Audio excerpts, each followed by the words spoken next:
Yeah, they have lots of space. Yes, good. Okay, I'll make it 5:30, so this will start. So welcome to this last short paper session. Small but select audience. And it's my great pleasure to introduce Dr. Yvan Russell from Middlesex University, who's going to talk to us about public knowledge of primates. And I assume from the picture that's of the great ape variety rather than the Archbishop of Canterbury variety. It isn't. It isn't. Results of a survey and a proposal for a new project. Yes. Thank you. Okay. Thank you, Andrew. Okay, so just a little bit about myself. I'm not a religious scholar or a philosopher. I call myself a cognitive scientist. I started my career with a psychology degree at the University of Manitoba. Then I did a master's degree in cognitive evolution at Reading University, PhD in animal behavior at Liverpool University. And then I did 3 postdocs at Oxford, Brunel, and Göttingen. These were on the topics of the cognitive science of religion and behavioral economics. So I've got an interdisciplinary research profile. In the last 10 years, I've been lecturing at Middlesex University. There I teach a module, an undergraduate module on primatology, the study of primates. And while preparing that material, I put a great amount of thought into, how to pitch the information, what in general the public knows about primates. So let me check that this works. I'm not sure actually you can see a laser pointer on that screen, so I'll have to point to it. So yes, this is a great ape, a gorilla, and that's a little boy. And that's a picture of a little boy who fell into a gorilla enclosure at Cincinnati Zoo in 2016. So the reason I want to talk about that is because what happened to the gorilla eventually was based on a misunderstanding of primate behavior. So this is the outline of the talk today. First, I'll talk about a gorilla shot dead because of a misunderstanding.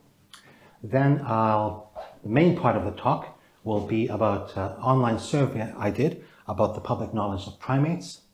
And then in the last part of the talk, quite conjectural, speculative, I'll talk about how I think I might do a further study on how religion might play a role in the perception of primates. I mean, I'm curious about that. It's part of the reason I came to this conference, to learn. Okay, so as I said, it was a little boy fell into the gorilla enclosure. This was in 2016. There was a lot of screaming from the human observers, not least from the boy's parents.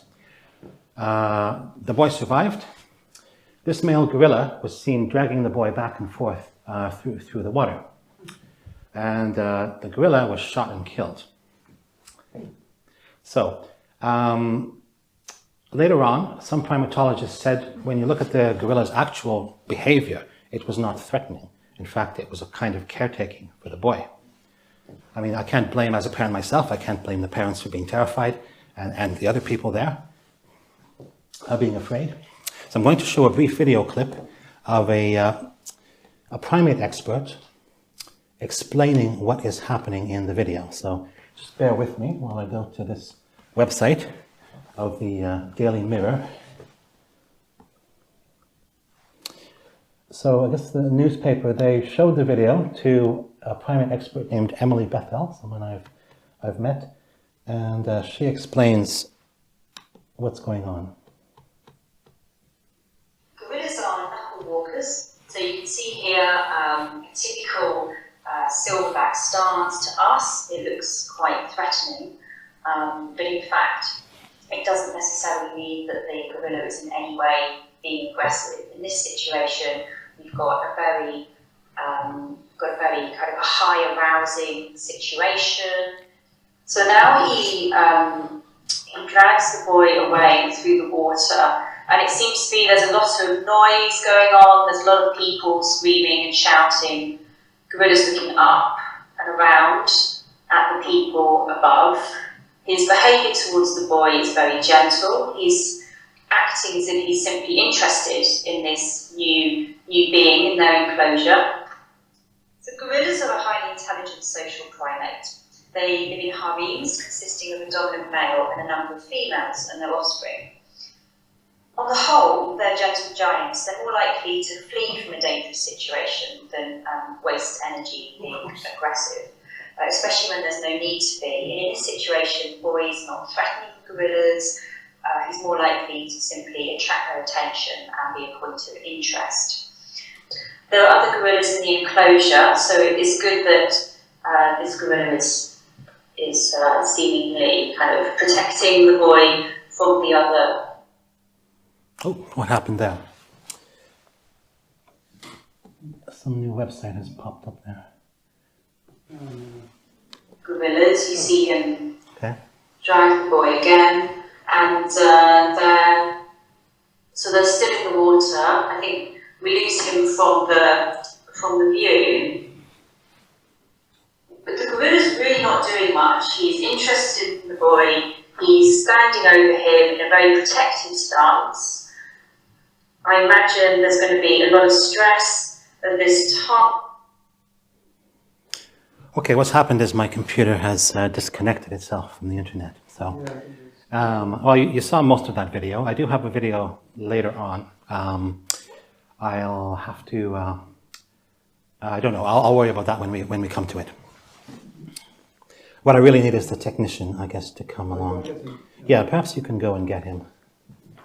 Well, he said he was going to edit things out, so I guess he's going to edit this out. And it's been playing up because it did it to my iPad this afternoon. it really is, okay. Okay, there wasn't that much more to that video anyway, so. What happens at the end of the video? What happens at the end? How far does it go? Oh, it just goes, I think only a few seconds past that. Yeah. I mean, there's no video of the gorilla being shot, so, yeah.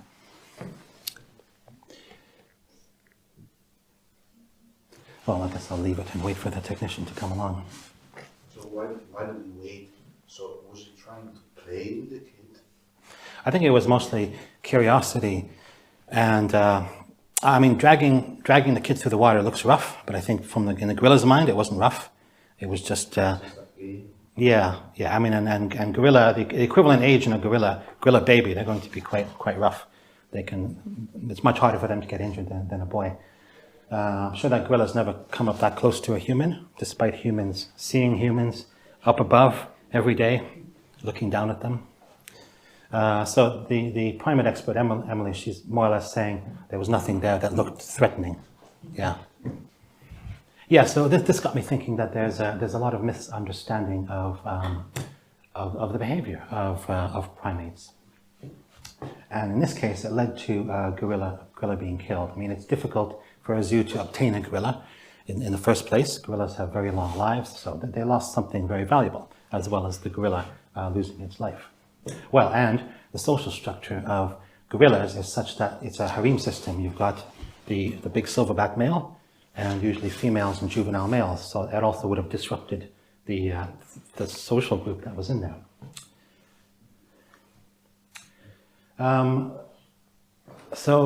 Yeah, obviously the zoo management did what they thought was best. They thought it was a threat because they maybe were experts in zoo management, but they weren't experts in primate behavior. Yeah, and primatologists, they had kind of mixed reactions on what was done. Some of them actually agreed about the danger, but quite a number of them thought it was unnecessary. So this is just one thing that kind of inspired me to do a study about the public knowledge of primates. Okay. So I thought I would walk you through some of my survey, just so that you can really see what I've done, and that'll make the results more understandable to you. So I'm going to show you some of the questions on the questionnaire. So I called it audience participation. So I'd like you to give me your attempt to answer some of them. So this is what the first page of my survey looked like, that people saw on their computers or on their phones. I don't need to dwell on that very much. I'll just click over to one of the next questions. So, is this a primate? Yes, of course, that's a chimpanzee. Is this a primate? No, that's a lion. Is this a primate? Yes. It's a gorilla. What about that? Is that a primate? No, it's a manatee. How about that one? Yes. That's an orangutan. These are easy so far. It gets harder. I was really looking for the lowest level of knowledge. And by having pictures at the beginning, it would keep people's interest. Is that a primate? No, that's a capybara. What about those? No, almost. Almost? Almost, okay. There's no almost option on there. Yeah, those are ring-tailed lemurs. So those are primates. Is that a primate? No, that's a meerkat. What about that? Yes, obviously, that's a spider monkey. Probably when people hear the word monkey, they think mostly of that. It's got a tail, it's in the trees. Are those primates? Yes, that's a baboon mother and child. What about that one? Almost. Yeah. What's that? Sorry? Almost. Almost. Well, yeah, that's what I was trying for. I was trying for these borderline cases. Somebody said sloth, or yes, sloth or sloth. How is it pronounced? Yeah, if I had never seen one in my life, the giveaway to me would be these claws. No primates have claws like that. They've got fingernails. How about that? You think so? Yes, it is a primate. It's called an ii, a very rare kind of primate, and the only surviving member of one of the categories of primate. Is that a primate? No, that's a mouse. Is that a primate? Yes, that's a mandrill. Is that a primate? Yeah. Yes. It is. It's a tarsier. Another kind of rare kind of primate. That one? That's a beaver. How about that one? No. No, that's a possum. If I'd never seen a possum before, the tail would be a giveaway to me. That's not a primate tail. Is that a primate? Yes, that's a mouse lemur. The smallest primate. Fit it on your hand. Not that it would go on your hand, but is that a primate? No. No, that's a naked mole rat. Is that a primate? Well, see, this kind of question. Almost, okay. Yes. Yeah. Yes, so the answer to this question made me think, this is one of the things that made me think about, well, is it, are people responding according to their beliefs, not necessarily their knowledge of zoological classification. So I'll show the result for this in a little bit. Just to carry on through the survey, once they were done the picture section, I asked them questions about their expertise. So I asked the question, have you studied non-human primates? If you said no, you skipped over to the next section. If you said yes, then there were a number of questions intended to develop a 20-point scale of primate expertise. So I actually, I emailed the Primate Society of Great Britain, of which I'm a member, and it's like this. In fact, I was a bit nervous doing it because some of the most famous primatologists in the world are there. And I got some replies. So that was a variable, expertise, how much you've studied primates. That's a variable in the analysis. That comes later. Okay, then there was a section of true or false questions. So I'll ask you just a couple of them. Gorillas mostly eat meat. True or false? False. Yes, that's false. They're vegetarians. Or sometimes they've been known to eat insects, but yes, but almost 100% vegetarian. All apes have tails. True or false? False. False, that's right. One way to differentiate an ape from a monkey is that apes don't have tails. Bonobos share 98.7% of their DNA with humans. Probably. Probably, yeah. But no reason not to believe it. None of us here are geneticists. In case you're unsure what a bonobo is, that's the bonobo. Originally it was called a pygmy chimpanzee, until they discovered it's a separate species. So this is the primate species that's closest to human in their DNA. And that's basically counting up all the genes, or all the base pairs within the genes, and seeing how many of them are similar. Males are much larger than females in every primate species. True or false? Yeah, it's false. Yes. For example, in gibbons, this is a kind of small ape species. Males and females are the same size, even though males are typically larger in most other species, including humans. These are all the other questions. I just wanted to show you how many more there were. It took me a while to fit them all on one slide, but there they are. So I won't dwell on this, just to show that we had a series of questions. Half of these were true, half of them were false, and that was the same with the pictures. Half of them were primates, half of them were non-primates. So I want to tell you a little bit about classification of primates, because that'll clarify some of the results that I show you. So there's 3 major divisions of primates: apes, monkeys, and prosimians. So I'll show you photos of each of these. These are the apes. So we've got chimpanzee, bonobo, orangutan, gibbon, and gorilla. They're the non-human apes. And here's some pictures of monkeys. Separate classification. They have tails. Apes don't. So yeah, you see that they're quite diverse. We've got there a spider monkey, a squirrel monkey, a capuchin monkey, a vervet monkey, cotton-top tamarin, Japanese macaque, proboscis monkey, baboon, bearded saki, golden snub-nosed monkey, and there's many more. And these are the prosimians, the least likely to be thought of as primates. Notice they all have big eyes, because most of them live at night. There's a lot of things that's different about them compared to monkeys and apes, but they have a lot of primate-type characteristics that are different from other mammals. Yeah, so sportive lemur, the potto, the slow loris, the indris, the small-eared greater galago, ring-tailed lemur, most well-known. There's a tarsier again, there's a mouse lemur again, there's an ii. So 500 species of primates that are acknowledged today. And that's not including primate species that have gone extinct, and they found the bones of them. Okay, so a little bit about my survey. I managed to, with the help of some undergraduate students, I managed to recruit 2,540 participants using an online survey software called Qualtrics. There were actually 3,000 responses, but I had to go through them one by one to look for. Some people didn't finish. Some people finished in 3 minutes, which means it wasn't meaningful. Some people did it twice. I could see. Well, sometimes a judgment call, but same IP address and same age, same everything. So what we did is I emailed lots of students at Middlesex University. Advantage of being a staff member. I posted this on social media forums like Reddit, and I put Reddit in red because I'll mention it later. And I just emailed friends, asked my wife, my sister.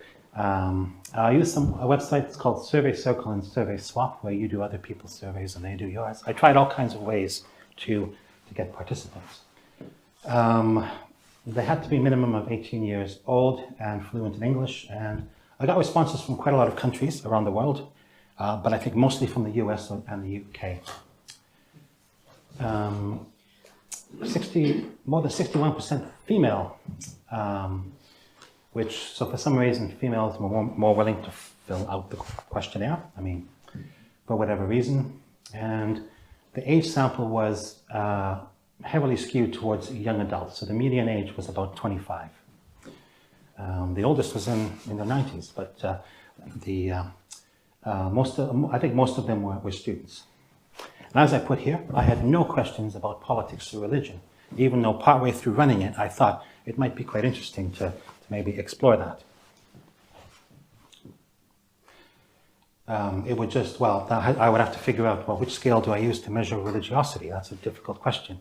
And I was surprised some years ago looking at a book of religious scales to find there's hundreds of them, hundreds of ways to measure religiosity. So how do I choose? And is it religiosity I'm looking for? Or is it some kind of component, some kind of... that's what I haven't figured out yet. So in the results, I'll show you some of the differences between apes, monkeys, and prosimians. I'll focus on some individual questions. I'll briefly talk about something called D prime. That's the only part of the talk that'll be slightly technical, but it's only to tell you why I've done that. I'll talk a little bit about the effect of expertise, the effect of education, and point out the results that made me consider religiosity as a factor to consider in a future study.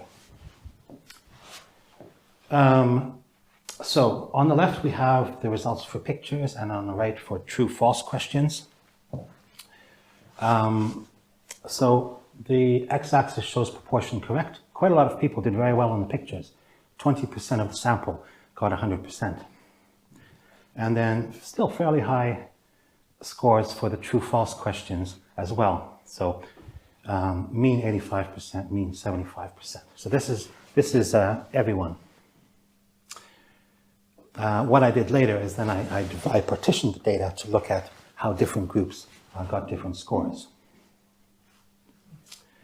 So this is the proportion of correct identifications for apes and monkeys and prosimians. Mean 98% for apes. Apes are considered primates by most people. Monkeys are considered primates by most people. Only 62% didn't know, or they said almost. Yeah. So I'll focus on a few individual questions. So when I asked the question, are these primates? The ring-tailed lemur, even though that's the most well-known prosimian, only about 67% answered yes correctly. Is this a primate? Yes, more than 93% thought this was a primate because that's a very obvious example of a monkey, a spider monkey. And then a chimpanzee, almost 98% agreed that this was a primate. So wide recognition there. Then look at this. Is this a primate? So in the zoological classification scheme, or looking at genetic relatedness, chimpanzees and humans are considered very close. But here, that's 25% say no, whereas for chimpanzees, only 2% say no. And then that 2% could have also just been people filling out the questionnaire carelessly. So this is my first question. Okay, what's going on here? So later on, I analyzed the ape data with and without humans because I realized this was a confound. So this is one thing I might want to explore in the future. But I mean, I should say my sample was self-selecting, so people did the questionnaire if they wanted to. So I didn't really go and look at populations of different faiths. And I didn't explore. I mean, I don't have data on that. Okay, here's a true or false question. True or false? Humans are considered apes. Sorry, that's a chimp there. Should have been a human. 70% said yes. So here too, there's 30% say that humans are not considered apes. So part of that might be people don't remember their classifications in biology, kingdom, phylum, etc. Or there could be other reasons. This is what I don't know. And then true or false, bonobos share 98.7% of their DNA with humans. We had about 80% say yes. So is this also, what's going on here? I'm curious what's the reason that it's relatively low? I mean, if it were 98.6 instead of 98.7, there's no way of knowing, but I don't think that's why people would choose to say it's false. Okay, I'll talk a bit about the effect of expertise. So when I asked the question, have you ever studied non-human primates?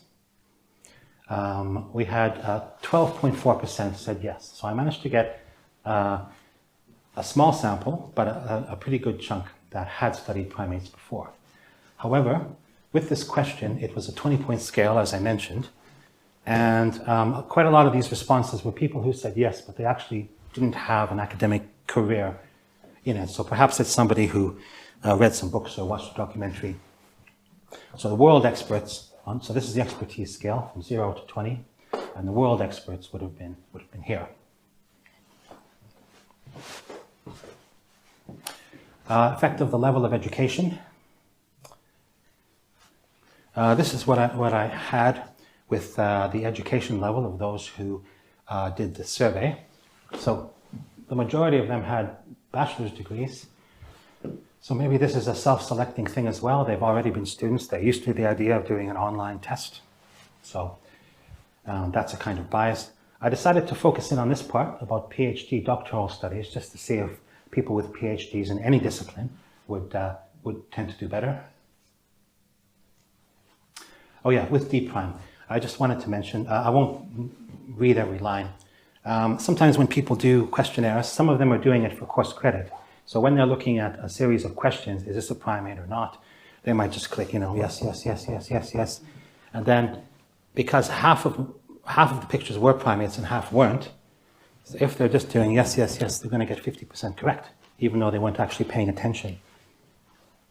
So this D prime measure is taking that data of how many correct and subtracting false positives from true positives, and then that gives a measure. It's called a sensitivity measure.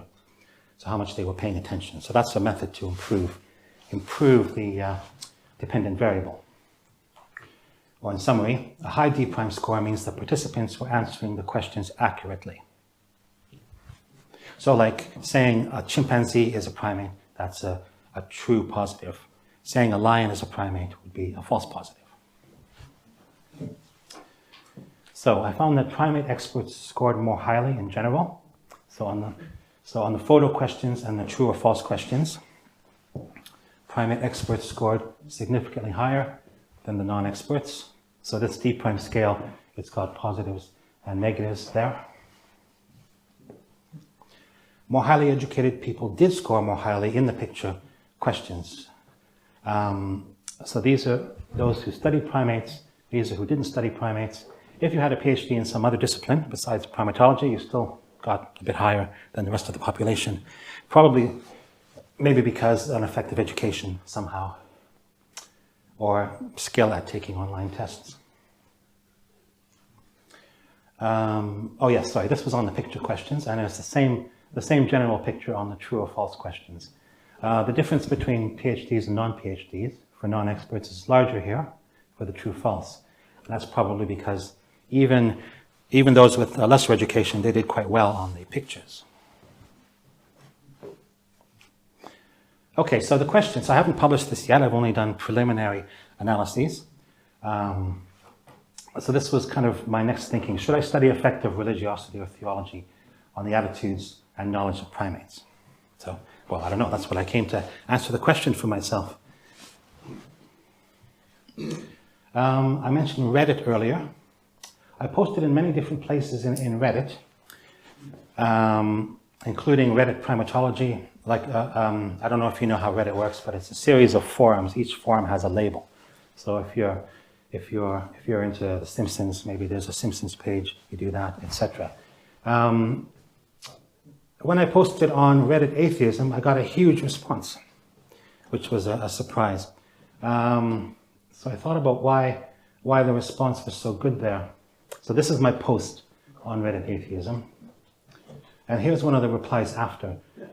The person said, as a primate myself, I take a fair amount of interest in my fellow primates, be they humans, chimps, gorillas, or orangutans. We are all, after all, one big happy primate family. Oh, and then they go on to joke about the classifications. So maybe it's just very meaningful to, maybe the atheists look at primates as in a kind of awe that's kind of equivalent to, a kind of religious awe, but it's towards primates because they consider this is where they find some meaning in how to define themselves. So a study of how religion interacts with primates would include the whole scale from non-believers to believers. That's what I'm interested in studying. So the last bit I wanted to do was this video, which I hope works. I didn't see any notification that we've been disconnected. So these are two chimpanzees in a zoo grooming each other. It's not my video, but I spent a good chunk of my PhD at Chester Zoo in the UK observing exactly this kind of behavior. So I wasn't interested in the loud fighting and noisy parts of the chimpanzee behavior, even though it was kind of fun or horrifying to watch them fight. But I was interested in the quiet moments where they show affiliation or even a kind of loving behavior amongst themselves.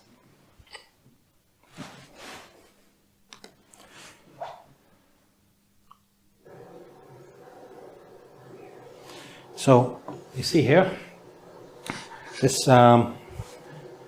chimpanzee is lying there, looking very relaxed, while the other one appears to massage the top of their head. what they're really doing is called grooming. And the chimpanzee at the top is picking out dirt and picking out like little bugs out of the fur of the primate at the bottom. So this has a hygienic function, since primates don't actually take baths, or most of them don't swim. So they clean each other that way. But other than the hygienic value, grooming has a social value. So that chimpanzee at the bottom, it's looking very relaxed because it's receiving what's like a kind of massage. And the one at the top is giving the massage, and that's going to strengthen their social bond.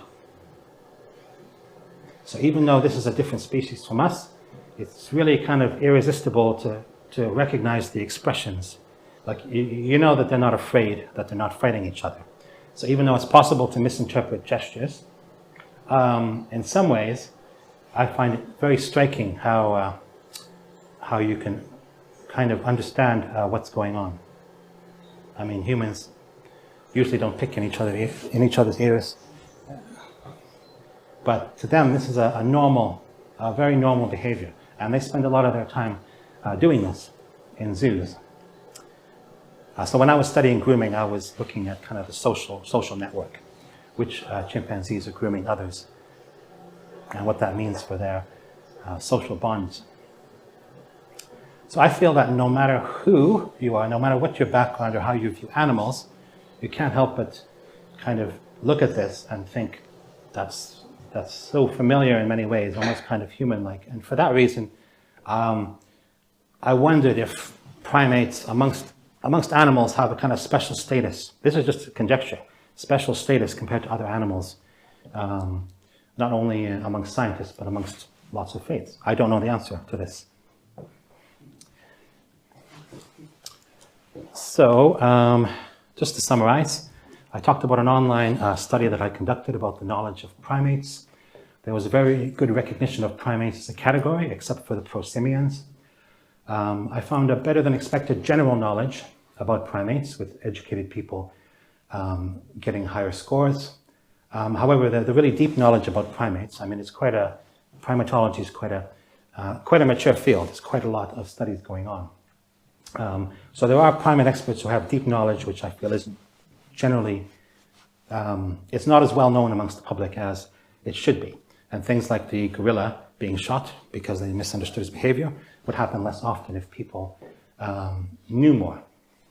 So this, in the last, here I'm just repeating, I hope to conduct a new study which investigates the role of religion, although I don't quite yet know how I'll do it. So I welcome your feedback. I put a QR code on the last page if you wanted to give feedback, or I've got just a small survey if you wanted to give some comments. And for I don't know if the people on the video can see that. I can maybe tell you the website. It's https://eu.surveymonkey.com/r/ all in uppercase FSRRVYM. Okay, well, thank you. Thank you, Yvan, for a superbly interactive and educational presentation. Yeah, you're welcome. Really enjoyed that. So, would you like people to ask you questions, or would you like to ask the audience questions that might help you? Oh, well, I've asked the audience a lot of questions already. I mean, I have the link, so go ahead. Mine is very simple curiosity. When I look at this grooming, and you said you observed this monkeys and chimpanzee doing this. So I kept thinking when we go to the barber, right? There is a barber that we to everyone. My question is this between male and female that are couple, or is there one male that do it for all the community, or is one female that do it for all community, or do they do it for people, for chimpanzees that don't know each other? So is it like male, female, female? Yeah, I think the patterns depend very much on the social relationships that are there. So sometimes an alpha male, like the big boss of the group, would receive more grooming, or sometimes a female with a baby would receive more grooming. So it's a kind of almost political or an attraction to grooming others. Like some individuals were very generous in grooming many of them. Some of them had friends, or friends in quotes. So one chimpanzee would often be seen grooming another one, and they seem to be doing it all the time. So it's not necessarily male-female. I saw all the combinations with just a few, but I saw a relation with the dominance hierarchy. I mean, chimpanzee groups, they don't have male-female couples as such. It's usually a dominant male and then a series of other males and a lot of females. So, yeah, does that answer the question? yeah. So because it looks very intimate, that's what I'm trying to say. It does, yeah. So to feel two males doing that, this strange for us. It's strange for us, but it's not strange for them. Yeah. Yeah, it's real. Well, two males doing this, I don't know. Just throwing it out. It doesn't seem, it depends on the relationships. Yeah. Your brothers. So. True, yes. So. Yeah. Yeah, sometimes when chimpanzees fight amongst each other, even violently, sometimes they've been seen to groom each other after as what seems to be a form of reconciliation. So it could even happen amongst those that aren't particularly close but have a reason to groom. Yeah. Yes? I really appreciate your paper, and it might not sound like it when I say the next thing. Sure. But I really did. So I'm running ahead with you to what you might do differently for me next. Okay. And a few of the concerns I would have going forward is what you think religion is and what you think about the contemporary sense. I think that there's not a thing called religion, and it's uncertain what religion will be. And then I'm thinking that most of the people were fairly young, which means the majority of them will have had no exposure to faith communities, let alone much by way of substantive teaching, theology or not. So the only people who would be likely to have a strong religious content to their sense about the role of relationship between humans and primates would be people from very, or at least just parents who were pretty conservative edge of Christianity, who were particularly defensive about, right, it means a bad way, but are particularly concerned with reasons to keep a line drawn. So yeah, I would think it would take a lot. I mean, I don't even know what religiosity is. I mean, this is my area. Yeah, well, I agree. That's partly why I hesitated to do something. I just didn't want to put a scale. And, you know, if I ask if you attend church, what does that mean? I mean, there must be something deeper I can get a hold of the thing is, I don't know the answer, but I agree. What is religion? It's many different things, right? Right. And, So how do you measure a thing? Yeah. More sociological is probably being part of various faith groups and what was it Yes. what Okay. they say. But yeah, I think it would take a lot to get. It's very open-ended. But thanks. That's the kind of comment I was hoping for. In fact. Really interesting. Okay. Thank you. I guess you could get people to self-identify according to major traditions like Lutheran, Roman Catholic, I guess so. Evangelical. I mean, there is that, but then again, there's diversity within each of those, right? And then there's those who self-identify too. What do they really believe, or do they think at all? I mean, I don't know there's a lot of work I don't know what's been done. It's very complex. I mean, Yeah. it's generational. You see, I mean, I'm a minister of religion, but if somebody asked me if I was religious, that's suddenly typically I would say no. Yeah. Now, my son-in-law disagrees because he sees my wife and I as a couple who say grace. I would see him as religious because of his religious tradition. Nothing about grace, because to me, you know, grace is just neither here nor there. You know? But it's what I'm saying is even within people who are acknowledgedly tied into some categories of religion, broad stroke, the use of the word religion. I grew up in a generation where religionless Christianity was what it was all at. So very complex, but not entirely passed by for most of the younger generation. You could explore going to affect studies and consider the extent to which certain primates do are described as having something kind of like religious engagement or some kind of ritual or sacred sense. And then you would be asking a broader primates question. Not helpful comment, but... Oh, no, that's yeah, there is a bit of research I've seen about relating, say, group rituals to, say, group activities in animals. So I don't consider that as out of the blue as you might have thought. I think that's a promising. Well, I suppose we continue discussion because dinner's actually. Oh yes, okay. Thank you, Yvan, for yes, a dinner. really good presentation. Okay, yes, thank you.